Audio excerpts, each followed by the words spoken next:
আল্লাহ সারা দুনিয়ার নিয়ম, সারা দুনিয়ার সকল কাজ চলবে আল্লাহ তাআলা কর্তৃক প্রদত্ত নিয়ম অনুযায়ী।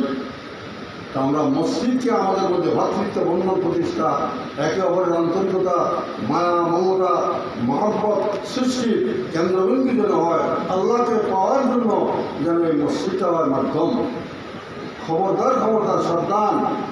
আল মুখলিসুনা আলা খাতারিন আযীম, অত্যন্ত কঠিন কাজ, অনেক প্রয়োজন কথা। শয়তান কিন্তু চক্রান্ত ষড়যন্ত্রে লিপ্ত হয়ে গেছে আপনার আমার পিছনে। সুস্থ সুন্দর নির্ভেজাল ইখলাসের সাথে আল্লাহর ঘর পরিচালিত হোক, মানুষের ইবাদত বন্দী করার সুযোগ অনুকূল অবস্থা না থাকুক, এটা বাস্তবায়নের জন্য। এই জন্যে আমাকে যারা আছি ভাইরা